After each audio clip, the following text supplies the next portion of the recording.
Selamat sore, Assalamualaikum warahmatullahi wabarakatuh. Baik, teman-teman.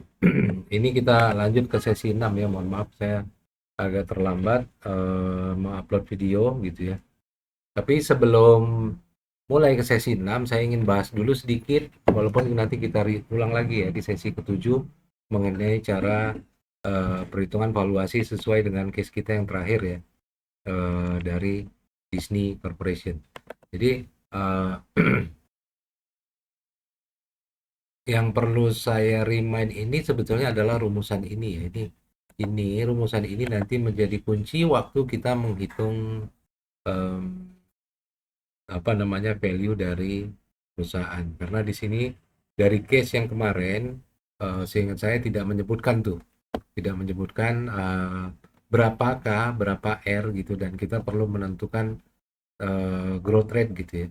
Jadi teman-teman mesti ingat bahwa sebetulnya yang disebut dengan reinvestment rate itu adalah total reinvestment dibagi dengan EBIT kali satu min tax. Ini sesi 5 ya.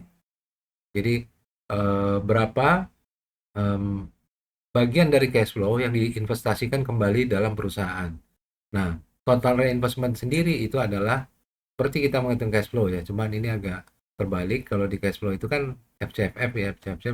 FCFF itu termasuk di situ adalah depresiasi. Sementara kalau di sini total yang diinvestasikan kembali itu adalah capex ya.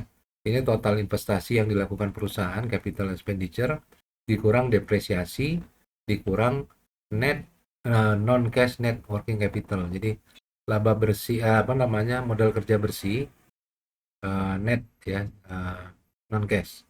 Lalu dibagi dengan EBIT kali satu min tax. Jadi kalau kita balik rumusnya sebetulnya total reinvestment sama dengan K, ini K dikali dengan K, EBIT kali satu min tax. Ya. Lalu ini kita baru dapat K-nya. Lalu yang berikutnya adalah kita mencari R gitu ya, return on capital. Return on capital itu terdiri dari EBIT kali satu min tax dibagi dengan nilai buku dari equity tahun sebelumnya ditambah nilai buku dari hutang tahun sebelumnya. Ya, baru kita bisa mendapatkan tingkat growth. Ya, ingat bahwa growth itu adalah K dikali R. Jadi berapa reinvestment yang dilakukan kembali ke dalam perusahaan dan berapa returnnya dari reinvestment itu. Returnnya dari mana? Dari sini. Berapa jumlah reinvestmentnya kalau secara nominal adalah ini angkanya. Tapi kalau kita cari rate-nya, kita bagi dengan EBIT kali satu min tax. Ya.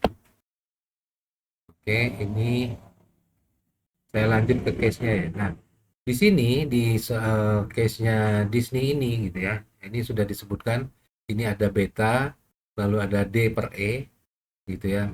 D per E ini nanti digunakan terutama untuk menghitung beta levered gitu ya. Ini kan ada rumusannya kemarin, oh di sesi 4 materi ininya ya rumusnya ya. Rumusnya ada kemarin di sesi 4. Saya cantumkan. Eh, lalu ada cost of equity, cost of debt, tax rate, dan after tax cost of debt gitu. Lalu eh, risk premium ya, return market dikurang risk free-nya sendiri ini 4,82, risk free-nya itu adalah 4%, berarti return marketnya itu 8,82 ya kalau kita jumlah. Lalu market value of equity dan ini market value of debt tahun 2003 ya. Lalu ada EBIT tahun 2003 2805 dan capex tahun 2003 1735, depresiasi 1254. Net capex berarti ini capex dikurang depresiasi sama dengan 481. Lalu perubahan modal kerja ini 454. Nah, ini kaitannya apa tadi? Kita mau menghitung K ya, reinvestment rate. Ya, nanti kita menghitung juga returnnya dari menggunakan data ini. Lalu disebutkan ini asumsi-asumsinya ya. Akhir 2003 dia diasumsikan menghasilkan return on capital 12%. Reinvestment rate-nya itu tetap sejak akhir tahun 2003 dan fasenya dibagi 3 gitu ya. High growth 5 tahun, transition 5 tahun, stable growth setelah 5 tahun. Nah, ini fase-fasenya gitu ya. 2004 sampai 2008, 2009 sampai 2013 dan selamanya. Ini tax rate tidak berubah, return on capital 12% 2004 sampai 2008 lalu menurun menjadi 10% di akhir tahun 2013. Ya, dan sesudah 2013 akan menjadi 10%. Ya. Jadi ini turun dari 12%, ini penurunannya di fase ini, lalu akan menjadi 10%. Reinvestment rate ini 53,16%. Reinvestment rate ya lalu menurun 40% bersamaan dengan hingga 40%. Jadi waktu kita menghitung stable growth itu sudah 40%. Growth rate ini ya 2004 sampai 2008 ini menurun hingga 4% dan 4%. Lalu D plus E ini 21% dan akan meningkat linear menjadi 30%. Jadi dia ini akan menambah porsi hutang sebelum akan dipertahankan stabil porsi hutangnya sebesar 30%. Ini untuk betanya, ini cost of debt dan cost of equity. Jadi teman-teman, saya langsung balik ke Excel aja ya, ke Excel yang saya bagikan kemarin. Ya, ini yang pertama kita kan harus hitung dulu EBIT 2004 kan. Ya, yang kita punya datanya ini EBIT 2003 nih. Ini EBIT 2003 kalau saya nggak salah ada di sini. Nah, 2805 ya. Lalu EBIT kali 1 min tax-nya kan berarti ini kita kalikan dengan 1 min tax rate. Tax rate-nya itu 37,3. Ini dapat sampai sini. Nah, yang pertanyaan kan 2004 ya. 2004 ini kita mau isi berapa EBIT-nya karena kita belum tahu growth rate-nya. Nah, ini yang harus kita lakukan, kita harus hitung dulu sebetulnya K dan R ya. Jadi balik lagi kita menggunakan rumusan K dan R 2003 ya. R 2003. Nah, ini adalah reinvestment rate. Karena kita punya data kan hanya untuk 2004 ya. 2003 sendiri nggak ada. Ini return on capital ini kan 2004 ya. Jadi yang 2003 kita mesti hitung dulu untuk apa? Untuk menentukan EBIT tahun 2004. Ya, reinvestment rate, lalu ini return on capital. Nah, ini kita gunakan rumus yang tadi ya. Reinvestment rate itu apa gitu ya. Ini reinvestment rate. Nah, ini ada di sini nih teman-teman. Reinvestment rate itu adalah jumlah capex yang dikeluarkan tahun itu kita kurangi dengan depresiasi. Dikurangi ditambah lagi dengan non cash net working capital dibagi dengan EBIT kali 1 min tax ya. Jadi kalau kita pakai di sini reinvestment rate-nya itu adalah ini net capex ya, capex dikurang depresiasi sama dengan 481 di 1 gitu ya. Lalu kita tambahkan dengan jumlah perubahan modal kerja. Nah, inilah dia angkanya 935 secara nominalnya. Secara persentase ini adalah angka tadi total reinvestment dibagi dengan EBIT kali 1 min tax. Jadi ini 935 kita bagi dengan angka 2003 ya, 9805. Itu kita akan dapat angka sebesar 33,3%. Ini baru terkait dengan ininya apa namanya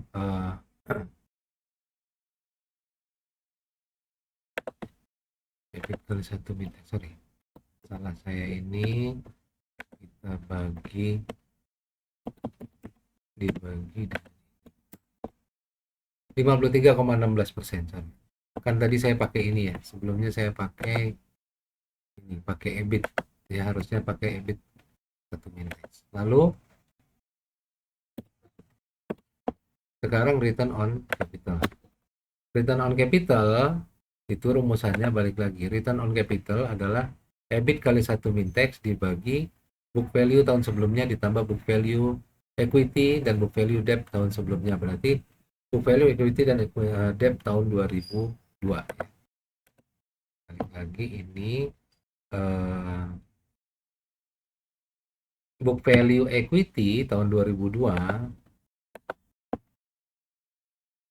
ini ya, ditambah book value debt tahun 2002 ini.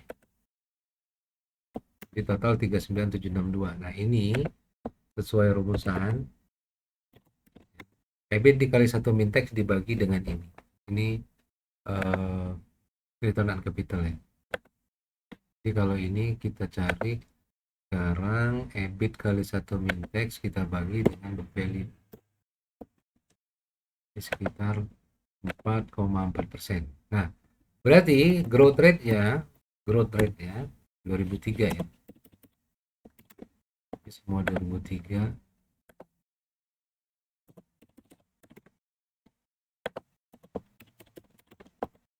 Growth rate-nya adalah K dikali R ya. K dikali R ini sama dengan ini kita kali dengan 4,0% atau 2,35%. Nah, di sini baru kita bisa bilang ini angkanya 2,35%. Ya. Dengan demikian, di tahun 2004 kita bisa kalikan ya, dikali 1 plus ini dikali growth rate. Oke. Begitu juga ini sama dengan kali 1 min tax rate-nya itu 37,3.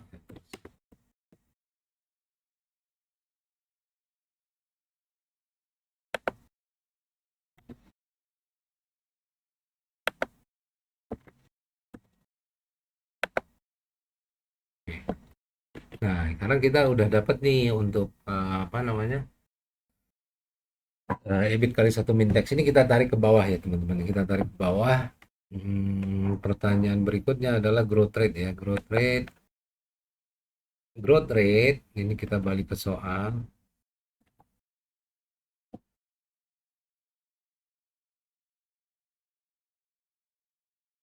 Itu 2004 sampai 2008 6,38%. Ini kita isikan aja teman-teman. 6,38% ya. Dan ini di soal disebutkan nanti di 2009 turun menjadi 4%. Ini kita terus pakai ini. Oke. Dan 2009 ke 2013 ini harus menjadi di 2014 itu akan menjadi 4%. Dia turun menjadi 4%. Jadi kita isi dulu di 2014 ini 4%. Oke. Nah, ini kan dia bilang sebut menurun secara linear ya. Jadi teman-teman kurangi aja secara prorata. Ya, jadi kalau saya bagi ini misalnya ini ada berapa tahun? 1, 2, 3, 4, 5. 5 tahun ya. 6,38% kita kurangi dengan 4%, ini 2,38%. Kalau kita bagi 5, ini angkanya adalah 0,0476%.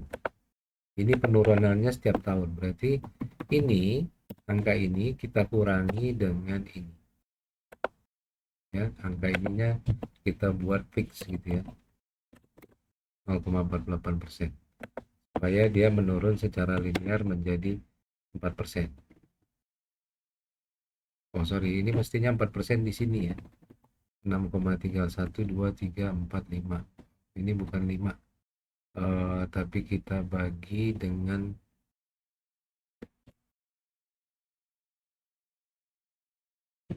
kita lihat soalnya 2, oke betul. Oke. Nah, sekarang kita sudah dapatkan angka ini ya.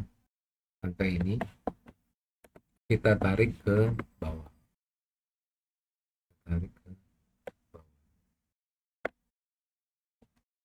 Oke.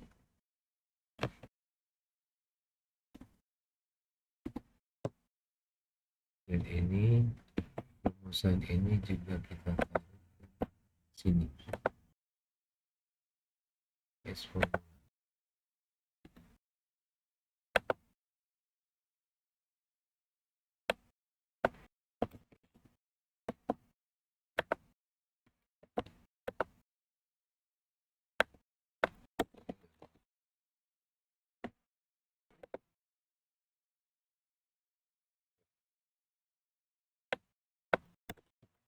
4980. Dan ini rumusan ini tadi karena pajaknya ini kita fixkan aja, pajaknya tadi 37,3% gitu. Oke. Ini juga formulanya kita kali.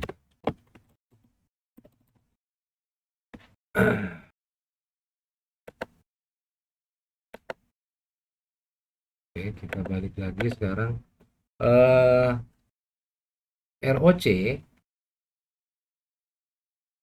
itu adalah 6,38%. Berarti di sini 6,38. Oh sorry, oh ini growth atau ROC. 6,38 itu growth, return on capital 12%, lalu menurun secara linear menjadi 10%. Ya, jadi di sini ROC-nya ini 12%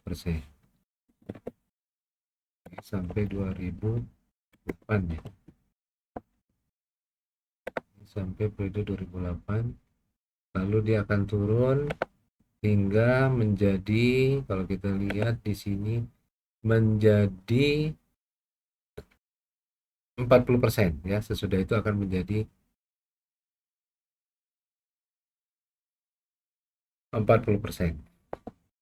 Jadi di sini kita put dulu ininya 12% atau ROC, loh ini lah 10%, sorry ya. ROC menjadi 10%. Ini 12%, lalu di sini akan menjadi 10%, dan selanjutnya akan menjadi 10%. Nah, metodenya gimana? Ini sama nih teman-teman. Caranya tadi dengan waktu kita menghitung growth rate ya.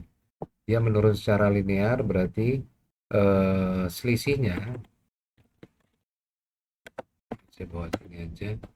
Ini kita bagi dengan 0,4, berarti dia ya.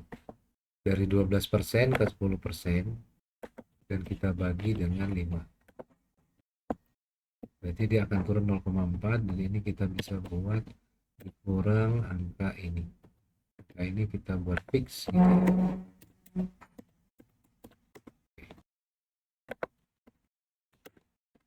10%. Expected ROC 2003 ini ya, ini masih sama 12% ya. Lalu berapa reinvestment rate-nya?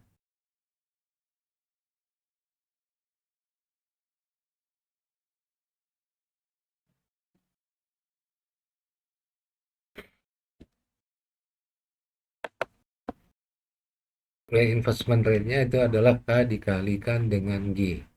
Lalu reinvestment rate-nya K-nya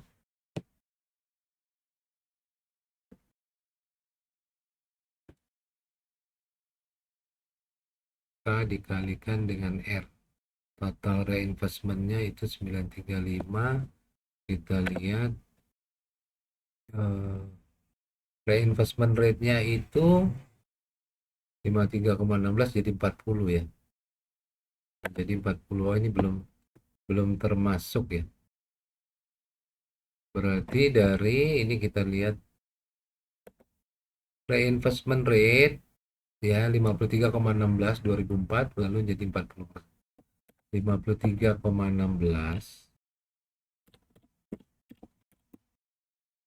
ya secara berturut-turut kita akan turun menjadi 40%.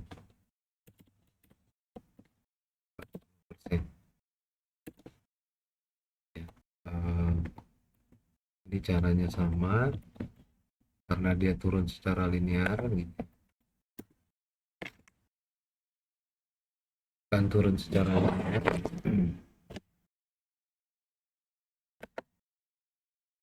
Oke. Berarti di sini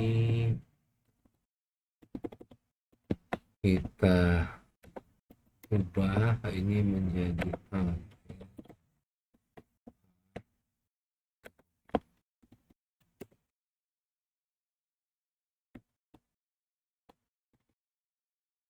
ini supaya sama kita ini.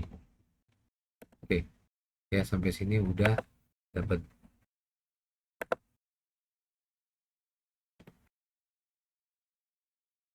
Sudah dapat ya, tapi ingat ya teman-teman, 2003 ini nggak perlu kita hitung gitu ya, yang kita perlu hitung adalah yang 2004 ya. Jadi 2003 ini nanti cuma pembanding tuh. Jadi kalau saya udah hitung di kemarin, em, ini kita kosongkan nanti ya. eh,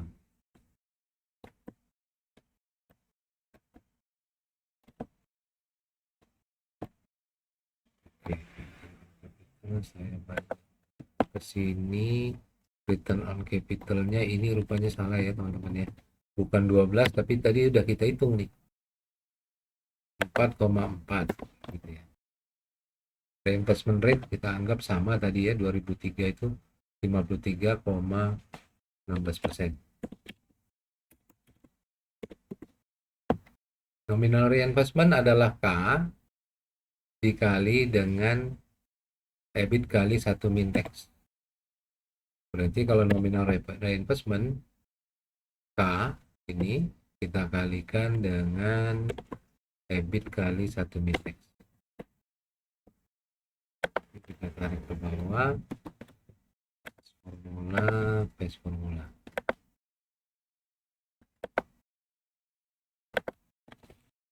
1249. Oke, 1249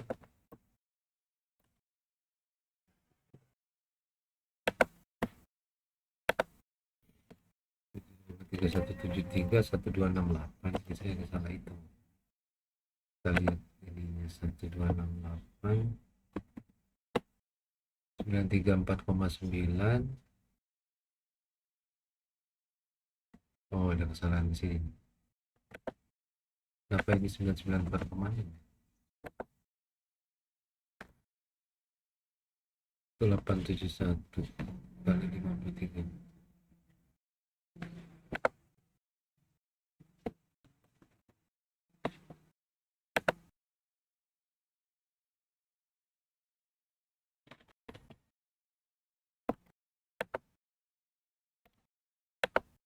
Oh, saya salah rumus nih. Dan ini dong.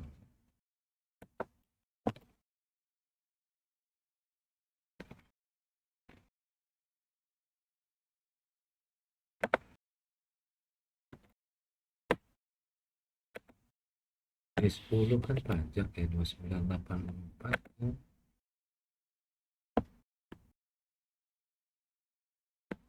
2805 28.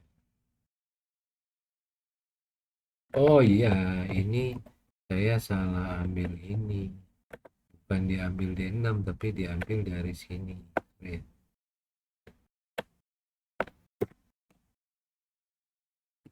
1298,2 5176.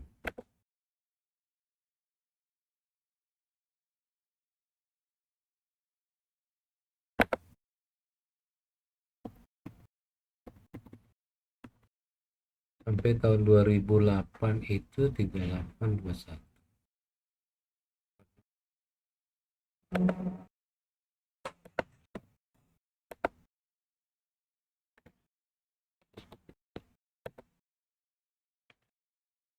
Dan 5,38 menjadi.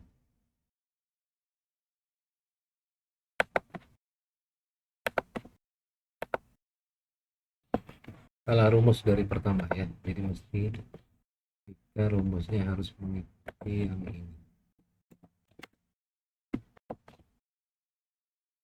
5060. Cash flow pada saat stable growth 5060. Betul. Oke, kita lanjut ya. Tadi ada kesalahan apa? Perkalian rumus ya. Oke. Nah, ini sampai non nominal reinvestment itu saat terakhir 1269,1. Nah, ini pun berbeda nih. Ada kesalahan di mana nih? 994 1058, pasti ada kesalahan di perhitungan grup.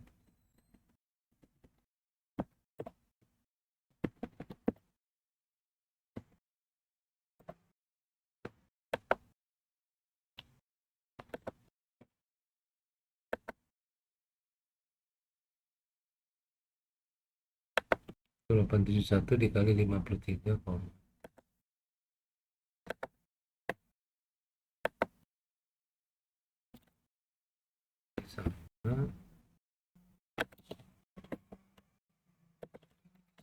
kan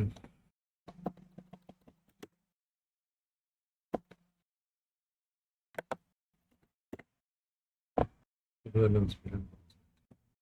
Ada perbedaan sedikit ya, 1125, 1197, 1273, 1282. Nah ini pada masa transisi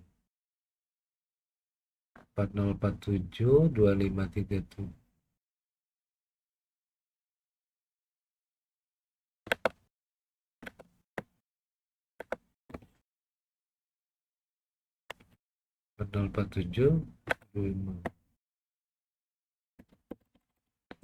Di sininya 11,6 ya. 50, nah ini beda di sini. Ini ada, jangan-jangan ada kesalahan perhitungan lagi. 53,16 kurang 40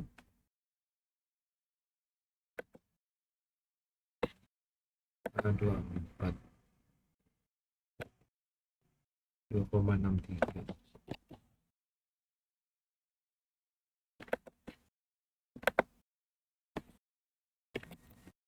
dibagi 5 sama ya, 50,53, 2,63.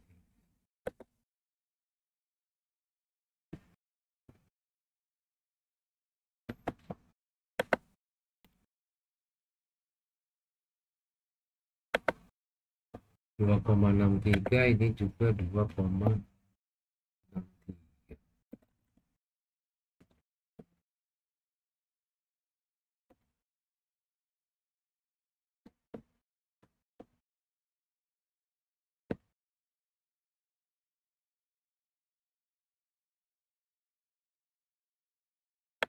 Kenapa berbeda ini angkanya?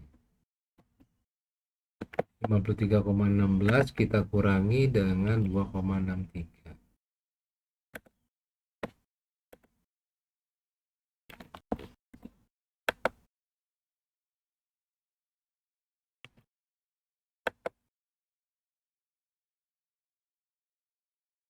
Oh ini saya cari, saya gunakan angka pembagi ya, supaya tidak berbeda gitu ya. Ini reinvestment rate ini adalah K atau K sama dengan G dibagi R ya. Jadi ini supaya nggak terlalu jauh berbeda, ini saya bagi dengan return on capital.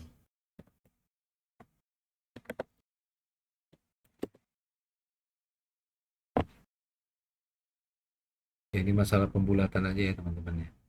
50,89. Oke, ini masalah pembulatan aja. Oke, lalu dari ini kita bisa menghitung berapa sih cash flow ya. Cash flow-nya itu FCFF adalah EBIT kali 1 min tax kita kurangi dengan nominal reinvestment. Ya. Jadi ini FCFF adalah EBIT kali 1 min tax kita kurangi dengan reinvestment. Nah, inilah cash flow-nya nih yang dihasilkan dari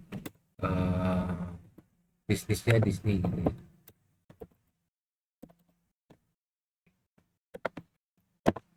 Lalu kita lanjutkan dengan mengisi beta gitu ya. Betanya di sini disebutkan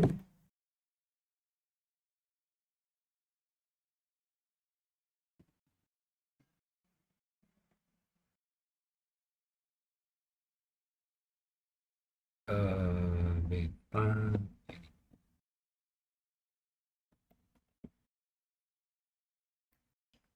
ya, beta termasuk dalam parameter risiko gitu ya. Di tahun 2004-2008 itu 1,245, lalu beta ini akan turun gitu ya, turun menjadi 1 ya di tahun 2013. Di betanya kita isikan dulu 1,245. 1,245 gitu ya sampai 2008, dan ini akan menjadi 1, lalu turun secara linear ya, turun secara linear menjadi 1. Berarti di sini akan menjadi 1, dan ini caranya sama ya. Ya.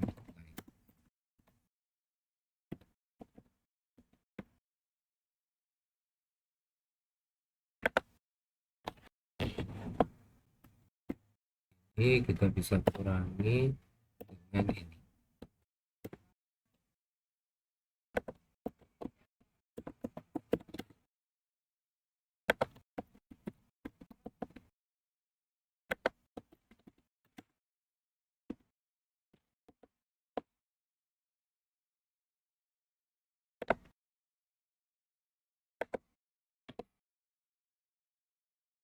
Oke.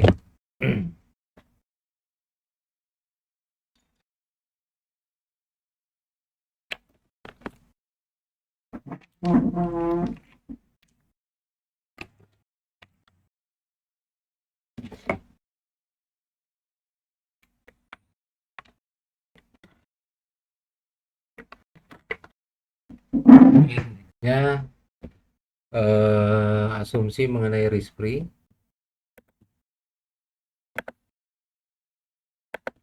Risk free disebutkan di sini adalah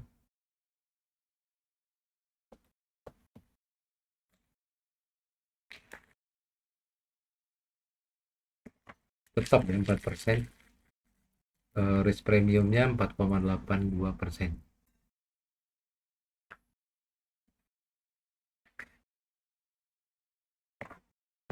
4,82%.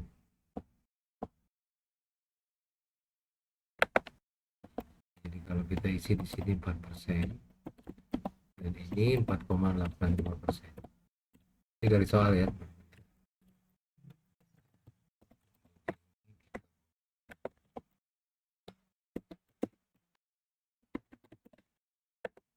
Lalu ini cost of equity itu cost of equity 525, cost of debt yang 5,25, cost of equity-nya 10%, 10% dan 525 ya, 2004 sampai 2008.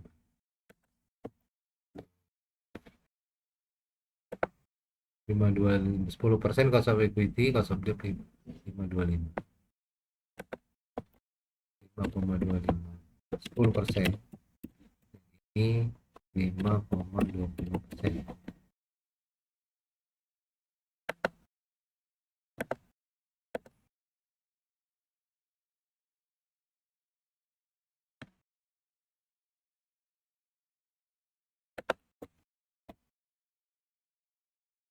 Oh, ini after tax ya, after tax. After tax itu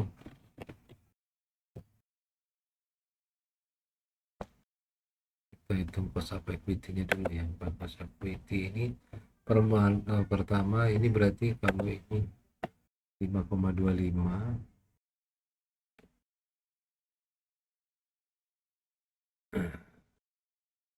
Ini kita kurangi dengan kali 1 min tax, dikali dengan satu min tax, taxnya ini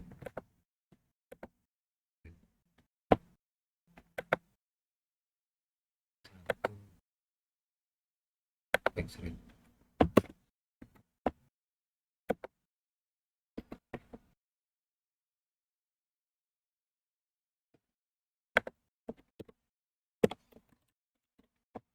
Tax rate ini.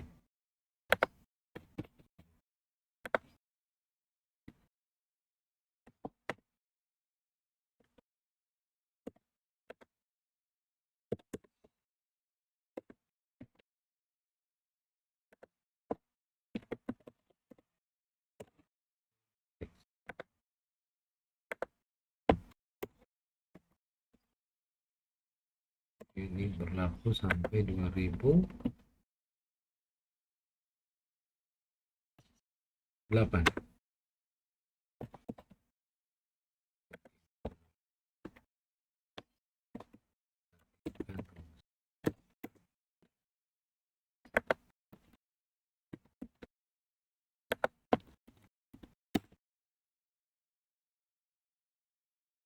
Oke, next case-nya adalah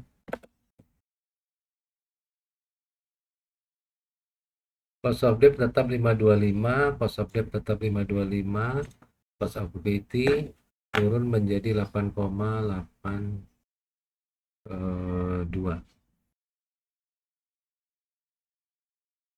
8,82.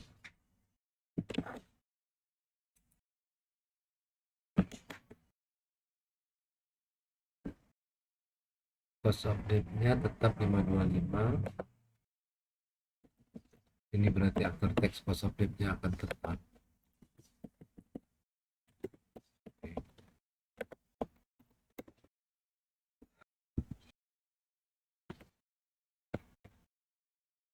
Cost of equity-nya akan menjadi 8,82%.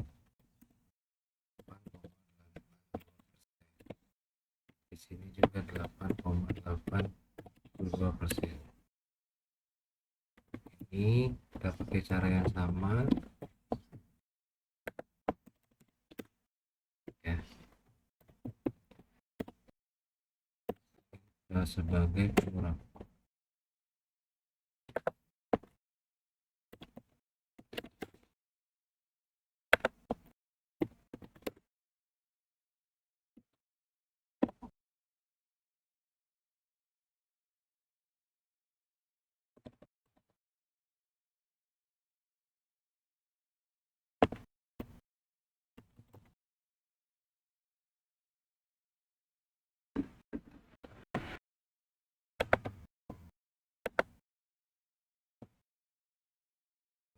Ke 29,882. Lalu rasio D dibagi D plus E. Debt capital ratio ini 21%, meningkat jadi 30%, dan terakhir 30. Oke, berarti ini tadinya 21%, meningkat ke 30 di sini, dan di sini akan menjadi 30%.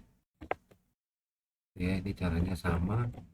Berarti kita hitung dari 2003 sampai dengan 2008.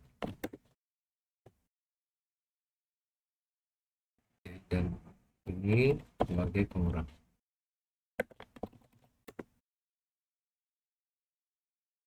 Ya, berarti ini nanti kita tambahkan, kita kurangi dengan, karena dia angkanya meningkat.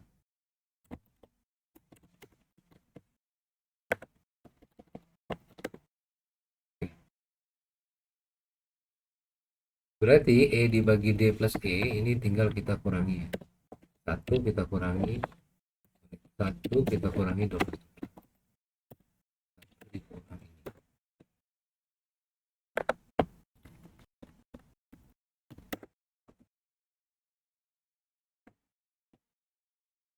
Oke.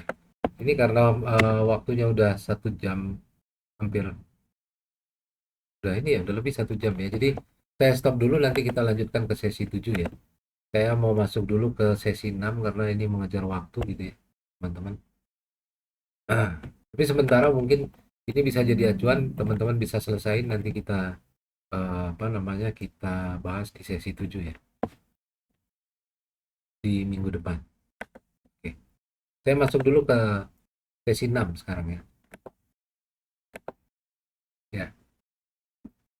Tadi sebelumnya kan kita ada menggunakan growth gitu ya, terminologi growth dan terminal value. Nah, sesi ini nih khusus membahas mengenai acuan-acuan mengenai growth dan terminal value. Ini ya rumusannya, saya sampaikan kemarin di sesi sebelumnya ya, bahwa nilai perusahaan itu adalah penjumlahan cash flow selama periode T, lalu kita dibagi dengan 1 plus WACC selama periode high growth, Ini kan cash flow yang bisa kita ukur, misalnya dalam 5 tahun atau 10 tahun. Lalu ditambahkan dengan terminal value ya, dibagi dengan 1 plus WACC selama stable growth dan menggunakan WACC-nya itu adalah tahun terakhir, tahun ke N yang ada di sini. Dan terminal value-nya sendiri, ini rumusannya adalah free cash flow tadi FCFF dibagi dengan WACC min G. G itu apa tadi? G itu adalah growth rate. Rumusannya apa? Adalah berapa jumlah yang diinvestasikan dan berapa return-nya. Ya, atau K dikali R. Nah, kalau kita mau meningkatkan value ya teman-teman. Kalau kita lihat rumusan ini gitu. Ya, misalnya kita lihat rumusan ini dan kita mau meningkatkan value perusahaan gitu. Sebetulnya kan terbaca. Yang harus naik itu adalah di sisi pembilang. Pembilang pasti harus meningkat. Ya. Dan ini karena ini adalah untuk mendiskonto gitu ya. Ini harusnya semakin rendah. Kalau ini persentasenya makin kecil, maka ini akan semakin besar. Ini semakin kecil, ini akan semakin besar. Sekarang kita lihat dulu terminal value ya. Terminal value juga begitu. Gimana kita mau meningkatkan value? Ini adalah cash flow di tahun ke N ya. Kita bagi dengan WACC min growth. Nah, berarti kalau kita ini mau meningkatkan terminal value, maka pembilang ini harus meningkat. Atau penyebutnya semakin turun. Sebelum penyebut makin turun berarti kalau WACC-nya makin rendah. Kalau growth-nya semakin tinggi, ya enggak? Karena ini sebagai pengurang. Gitu ya. Nah, jadi kalau semakin tinggi growth-nya perusahaan itu, value perusahaannya akan semakin besar. Semakin tinggi cost-nya, value perusahaan akan makin kecil. Semakin tinggi cash flow-nya, maka value perusahaan akan semakin besar. Nah, sebetulnya bagaimana kita mengestimasikan growth ya? Jadi suatu perusahaan itu kan tadi kita nilai kalau dia bisa menghasilkan cash flow ya sehingga bisa menghasilkan aset di masa yang akan datang. Nah, kalau kita lihat dari neraca keuangan gitu ya, ini adalah sisi aset dan ini adalah sisi liabilities. Ya, liabilities ini ada apa? Ada hutang dan modal sendiri. Hutang ini adalah uang pinjaman ataupun dana sendiri. Nah, sementara di sisi aset, ya dari sisi aset, ini adalah eh, aktiva lancar gitu. Nah, ini adalah investasi yang sudah dilakukan. Ya, ini yang akan mengenerate cash flow. Ya, aktiva yang di atas. Sementara aktiva yang semakin tidak lancar itu adalah investasi-investasi yang akan dilakukan. Ya, value-nya bisa menciptakan value kalau dia sudah dilakukan investasi di masa yang akan datang. Jadi estimasi growth itu bisa dilakukan pertama dengan melihat historical growth, periode masa lalu, ya sejarahnya. Betulnya selama ini pertumbuhan operasinya seberapa besar, ya. Ditilik dari pendapatan atau laba gitu ya. Ini bisa menjadi acuan ya, melalui historical growth. Ini ada beberapa uh, pendapat gitu ya. Pertama dari Little bahwa perusahaan itu kalau dia tumbuh pesat belum tentu dia akan terus tumbuh pesat. Jadi dia tidak akan ada suatu periode di mana perusahaan itu akan cenderung lebih stabil. Jadi sedikit bukti perusahaan bahwa perusahaan yang tumbuh pesat pada suatu periode akan terus tumbuh pesat pada periode berikutnya. Dan tingkat pertumbuhan perusahaan kecil cenderung lebih fluktuatif dibanding perusahaan lain di pasar, perusahaan kecil ya. Lalu mengenai apakah kita menggunakan pertumbuhan pendapatan atau kita menggunakan pertumbuhan laba yang akan jadi perhatian. Secara umum, pertumbuhan pendapatan lebih persisten, lebih stabil, lebih bisa diprediksi dibandingkan laba, ya. Karena apa? Karena ada pengaruh pilihan dari akuntansi. Ya, ada pilihan akuntansi yang bisa mempengaruhi laba. Jadi efeknya lebih besar di sisi laba dibandingkan sisi pendapatan. Lalu efek dari ukuran perusahaan.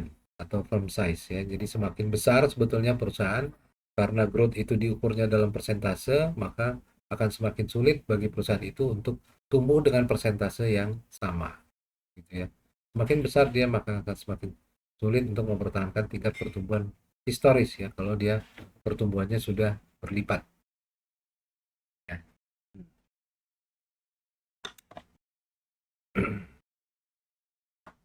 Lalu ada juga aspek kualitatif dari growth ya. Kalau tim manajemen perusahaan itu baik gitu ya, maka eh, akan menjadi salah satu alasan kenapa return on capital-nya tetap jauh di atas biaya modal atau cost of capital kalau manajemennya baik. Lalu ada faktor kekuatan pemasaran ya. Kalau kita akan tercermin dalam margin operasi ya, misalnya mengenai merek gitu ya. Mungkin teman-teman bisa bandingkan kemarin waktu awal saya sebutkan kenapa bagaimana kita menilai bahwa Levi's itu bisa dinilai lebih mahal mungkin ya dari merek jeans lokal gitu ya, atau Wrangler gitu ya. Itu mungkin ada faktor kekuatan pemasaran perusahaan ya, terkait dengan brand name dan lain-lain. Lalu reinvestasi. Tadi reinvestasi itu terdiri dari apa? Capex dikurang depresiasi ditambah pertumbuhan modal kerja. Itu adalah bagian dari cash flow yang diinvestasikan kembali ke dalam perusahaan. Nah, reinvestasi ini itu akan menghasilkan return ya, yang kita sebut dengan eh, R tadi ya, dengan rumusan R. Semakin efektif reinvestasi yang dilakukan, semakin besar returnnya, maka growth-nya akan semakin besar. Lalu kekuatan persaingan ya, dapat tercermin dari return on capital dikurang cost of capital, dan seberapa lama pengembalian tersebut menurun hingga menjadi nol. Jadi ada efek dari persaingan.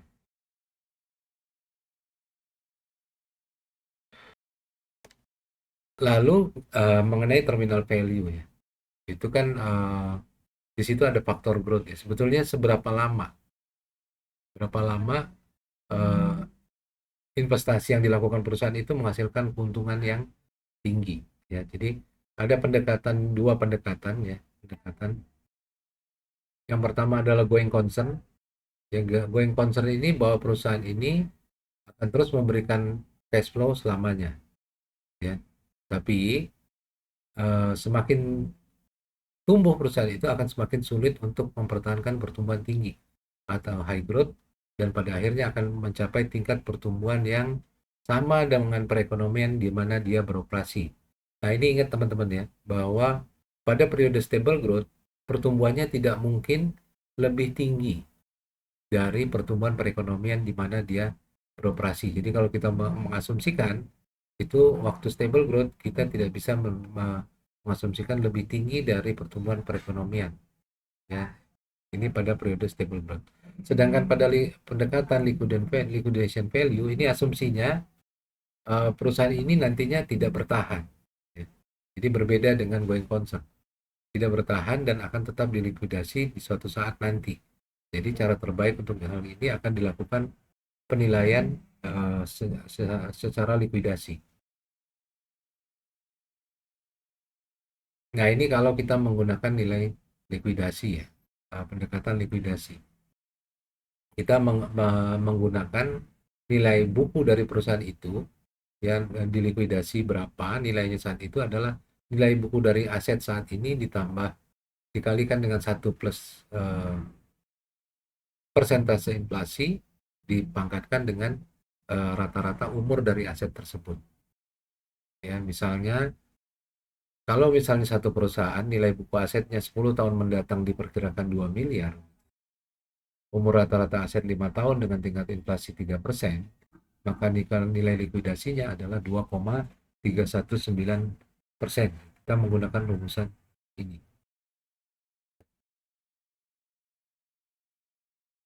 Nah, ada kelemahannya karena kalau kita menggunakan nilai buku, itu tidak mencerminkan kekuatan dalam menghasilkan pendapatan dari aset tersebut.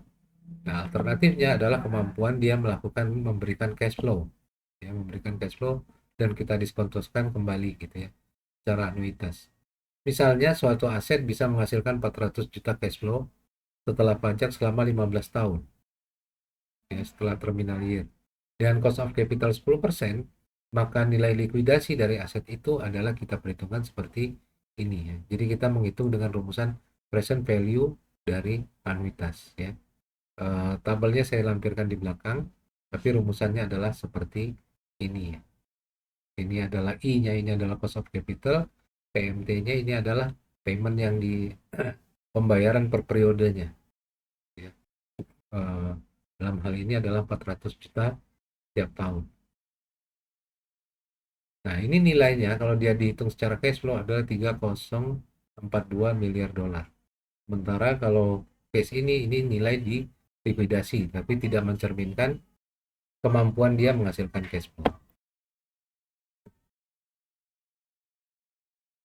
Ada juga menggunakan price earning ratio ya, multiple approach ya. Jadi uh, dia membandingkan dengan rasio dari price earning ratio dari saham. Ya, misalnya sebuah perusahaan dengan pendapatan sebesar 6 miliar dolar 10 tahun lagi akan memiliki terminal value tahun itu sebesar 12 miliar dolar kalau dihitung dari value to sales sebesar kelipatan 2. Ini berarti kita juga menggunakan historis ya. Stable growth model. Nah, ini yang kita gunakan ya. Ini berarti menggunakan pendekatan going concern ya, going concern di sini. Ya, bahwa pada akhirnya nanti perusahaan akan tumbuh dengan rate tertentu ya. Ini rumusannya sama, bahwa terminal value itu sama dengan cash flow dibagi dengan R gitu ya, dikurang growth. Kurang dengan R ini adalah cost of capital gitu ya, dikurang dengan growth.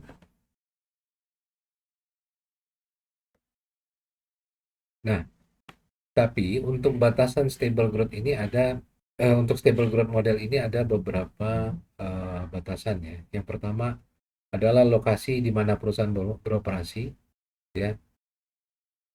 Misalnya kalau perusahaannya itu multinasional, pertumbuhannya biasanya akan terbatas dengan dibatasi dengan pertumbuhan ekonomi multinasional ya.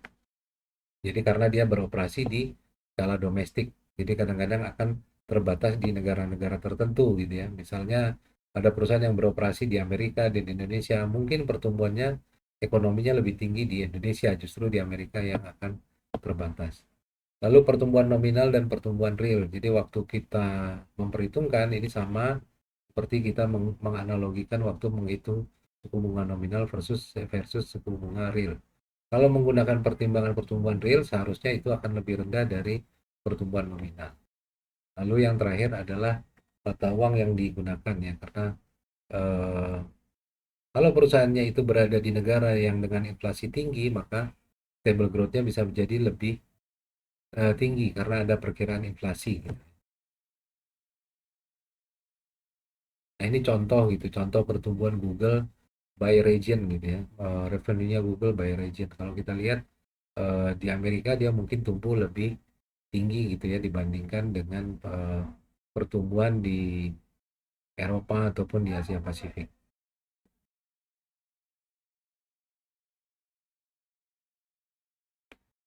Nah, untuk mencapai angka stable growth ada beberapa asumsi yang digunakan ya. Yang pertama adalah lama periode high growth ya. Ini harus kita bisa proyeksikan karena semua perusahaan asumsinya pada akhirnya akan menjadi pertumbuhannya akan menjadi stabil. Kenapa? Karena perusahaan itu akan semakin besar dan akan semakin sulit mencapai rate pertumbuhan tertentu gitu ya. Yang kedua adalah karakteristik perusahaan yang dengan stable growth.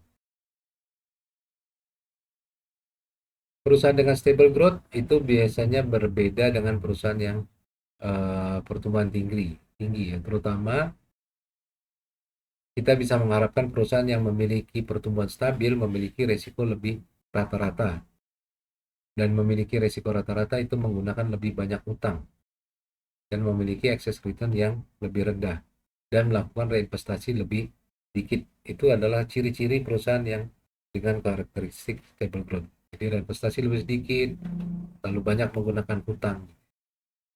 Lalu ada risiko ekuitas, ya, perusahaan dengan pertumbuhan tinggi cenderung lebih terekspos dengan risiko pasar dan memiliki beta lebih tinggi dibandingkan dengan perusahaan yang pertumbuhan stabil. Lalu return dari project, ya, perusahaan yang mengalami periode high growth cenderung memiliki return on capital yang lebih tinggi dan memperoleh excess return. Pada pertumbuhan stabil sulit untuk mendapatkan keuntungan yang berlebih. Asumsi berikutnya, perusahaan dengan pertumbuhan tinggi cenderung menggunakan lebih sedikit hutang dibanding perusahaan dengan pertumbuhan stabil. Ya. Ketika mereka semakin matang, kapasitas berhutang mereka akan meningkat. Ya, kapasitas itu berarti bukan dia punya hutang, tapi dia berarti kemampuan dia untuk berhutang akan meningkat. Sehingga waktu itu akan mengubah rasio hutang yang kita gunakan untuk menghitung cost of capital. Lalu ada reinvestment rate dan retention rate. Perusahaan dengan pertumbuhan stabil cenderung lebih sedikit melakukan reinvestasi dibandingkan perusahaan dengan pertumbuhan tinggi. Ya. Berarti apa? Dia akan lebih banyak membayarkan dividen, ya. Kalau dia tidak investasikan kembali cash flow-nya ke dalam perusahaan, dia akan kembalikan ke pemegang saham. Lalu akan ada transisi dari high growth menjadi stable growth, ya. Kita seperti contoh di sini tadi, kita membagi dalam beberapa fase gitu ya, dalam 3 fase gitu. Nah, ini contohnya teman-teman ya. Ini saya contohkan ada perusahaan yang sudah mapan ya di bursa kita. Misalnya ini adalah Unilever Indonesia gitu ya. Kalau kita lihat ini pertumbuhannya, uh, pendapatannya itu selama 5 tahun terakhir gitu ya. Kalau kita lihat ini udah di bawah 10% gitu ya, dan cenderung mengalami penurunan. Memang secara nominal dia sudah tinggi, dan semakin tinggi akan semakin sulit mempertahankan pertumbuhan seperti tahun-tahun sebelumnya gitu ya. Ini akan persentasenya akan semakin rendah. Lalu ciri-cirinya juga ini dia sudah membayarkan dividen 100%. Berarti apa? Berarti tidak ada reinvestasi yang ditanamkan kembali ke dalam perusahaan. Nah, ini saya membandingkan dengan Sido Muncul ya.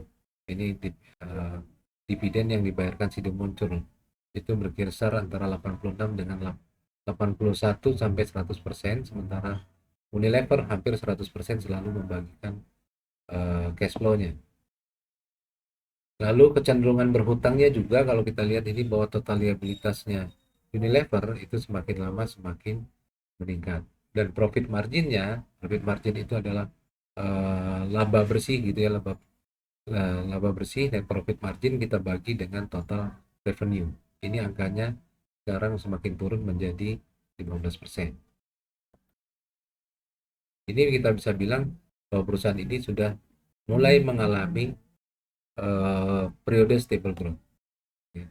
Kalau kita rata-ratakan misalnya pertumbuhan ekonomi di Indonesia saja 5% gitu ya. Nah, ini sejak tahun ini 2017 misalnya itu ya sudah di bawah 5%. Ya. Dia cenderung menjadi stabil. Nah, sebetulnya apa saja sih yang mempengaruhi high growth rate? Ya. Pertama adalah size, ukuran perusahaan. Tadi disebutkan bahwa perusahaan besar akan semakin sulit mempertahankan high growth gitu ya, karena nominalnya semakin besar, sementara growth itu kita hitung dalam persen gitu ya. Sementara perusahaan yang lebih kecil mungkin lebih besar kemungkinannya untuk memperoleh keuntungan lebih. Lalu kondisi existing dan excess return-nya. Ya, dan perusahaan yang memperoleh pengembalian modal dan excess return lebih tinggi pada periode saat ini, kemungkinan akan bisa mempertahankan kelebihan pengembalian ini untuk beberapa periode mendatang. Yang ketiga adalah keunggulan kompetitif ya. Misalnya paten gitu ya, lalu mempunyai hak tertentu sehingga mereka bisa tetap menjaga penjualannya dengan nilai yang tinggi gitu ya. Jadi keunggulan kompetitif. Ini contoh-contoh keunggulan kompetitif ya teman-teman. Mestinya misalnya adalah brand loyalty ya. Biasanya di perusahaan-perusahaan barang-barang sophisticated gitu ya, seperti Louis Vuitton gitu. di sini gitu ya. Mereka punya brand name yang memungkinkan mereka mengenakan harga yang lebih tinggi gitu ya. Lalu McD misalnya, lalu Walmart ya. Jadi kalau dia mampu meningkatkan nilai brand name mereka, itu akan memberikan apa namanya mencas lebih tinggi dan memberikan excess return yang lebih tinggi. Kedua, paten dan hak legal lainnya. Tadi hak legal itu misalnya adalah kuasa tambang gitu ya. Selama masih memegang kuasa untuk menambang, mungkin dia bisa masih menghasilkan laba yang tinggi. Lalu ada juga paten yang mesti seperti iPhone gitu ya, iPod gitu yang kita terkenal dengan produk-produknya yang eksklusif gitu ya. Dan dia mempunyai paten untuk hal-hal tersebut. Switching cost ini adalah sulitnya gitu ya, eh, konsumen untuk beralih ke produk lain gitu ya. Jadi semakin sulit bagi kompetitor untuk masuk karena cost-nya yang terlalu tinggi bagi konsumen untuk berpindah. Lalu yang keempat adalah skala ekonomis ya. Jadi kalau semakin besar skalanya gitu ya, mereka biasanya akan menciptakan keunggulan biaya. Nah ini contoh ya, saya contohkan switching cost gitu ya. Eh, ini adalah 47% user dari Android itu berpindah ke iPhone. Yes. Lebih tinggi dibanding user iPhone yang pindah ke Android. Alasannya lebih karena better user experience. Lebih menyenangkan penggunaannya di iPhone. Sehingga pengguna Android yang lebih tinggi yang akan pindah ke iPhone. Sementara kalau dari sisi biaya lebih tinggi pengguna yang pindah ke Android. Better prices berarti harga lebih murah, itu menyebabkan sebagian pengguna iPhone pindah ke Android.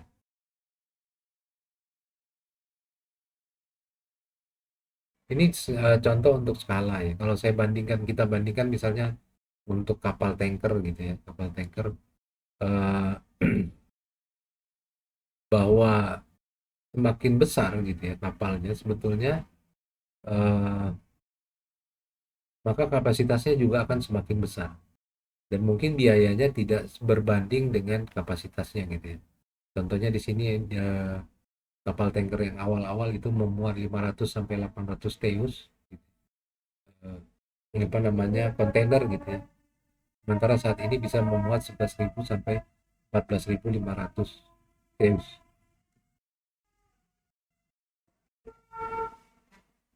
Nah ini pembanding dari Unilever tadi. Saya menggunakan data-data dari Sido Muncul ya. Jadi kalau kita lihat bahwa pertumbuhan revenue-nya semenjak 2017 itu high growth sekali gitu ya. Bahkan pada masa Covid gitu ya. 7%, 11%, 9%, 21%. Ya, ini revenue-nya. Eh, Lebih tinggi dari perekonomian nasional yang perkiranya maksimum 5%. Lalu mengenai dividen, dividen juga sebetulnya reinvestasinya ada gitu ya, tapi tidak 100% dibayarkan ke dividen. Ya, dia berkisar 80% sampai 100% itu yang dibayarkan ke dividen. Jadi masih ada 20% yang diinvestasikan kembali. Lalu ini rasio penggunaan hutangnya ya, debt to equity rasionya. Rasionya itu semakin menurun dan profit marginnya itu semakin meningkat. Nah, jadi itu dua contoh sebetulnya adalah perusahaan yang mengalami periode high growth ya di Sido Muncul yang secara aset lebih kecil gitu ya dibandingkan dengan Unilever ya. Unilever kita sebut sudah mengalami periode stable growth. Nah, sebetulnya si Sido Muncul ini memanfaatkan beberapa kekuatan dia gitu.